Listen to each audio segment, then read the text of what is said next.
Sachez que ce lundi 21 septembre est la journée internationale de la paix. Quoi de plus naturel que de recevoir Joël Bouzou, le président et fondateur de Peace and Sport.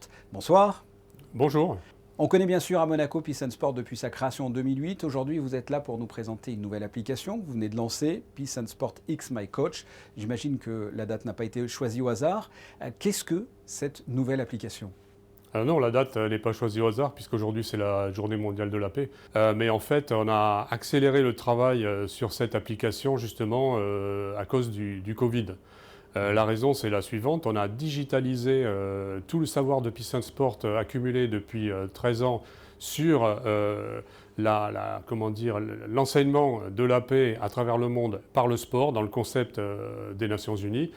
Et en fait, le Covid nous a obligés à accélérer parce qu'on a considéré qu'il fallait digitaliser l'application et construire en particulier tout un bloc de e-learning de manière à ce qu'on puisse mettre à disposition de tout le monde ce savoir, tous les éducateurs de la paix par le sport dans le monde, sans être obligé de se déplacer. Donc en fait, le Covid nous a embêtés parce qu'il nous a empêchés de faire un certain nombre d'autres actions, mais on a mis toute l'énergie sur celle-là.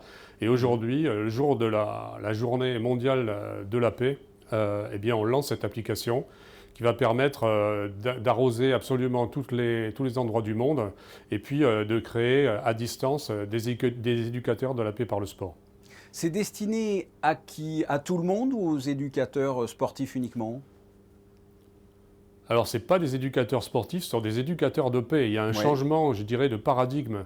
La paix, ce n'est pas l'absence de guerre, c'est le concept de paix des Nations Unies qui nous intéresse. Et on travaille sur les différents paramètres qui permettent de la vérifier. Le public, bien sûr, sont des éducateurs de paix. Donc des gens qui vont enseigner ces valeurs-là avec le sport comme outil, mais le public et les destinataires, ceux qui vont prendre les décisions, c'est aussi les gouvernants à travers la planète, c'est des ONG qui vont pouvoir acquérir ce savoir pour mieux atteindre les objectifs qui sont les leurs. On a par exemple un déploiement en Colombie avec certainement un forum à la fin de l'année, c'est sous l'autorité un petit peu du président de la République là-bas, mais on va pouvoir comme ça développer des actions concrètes sur le terrain et sans être présent sur le terrain pour ce qui nous concerne.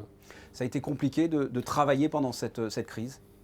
Écoutez, ça a été compliqué, mais les bâtons dans les roues, non, puisque sur l'opération White Card que vous connaissez, carton blanc, notre record, c'était 98 millions de personnes mobilisées en 2019, et cette année, au moment du 6 avril, on a mobilisé 117 millions de personnes.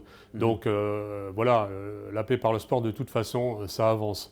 Et puis pour ce qui relève du prestige de l'organisation, qui est ancrée sur la neutralité de Monaco et qui lui donne cette crédibilité au niveau international, on est maintenant une référence dans le rapport annuel du secrétaire général de l'ONU. Donc vraiment, il y a beaucoup de portes qui sont ouvertes.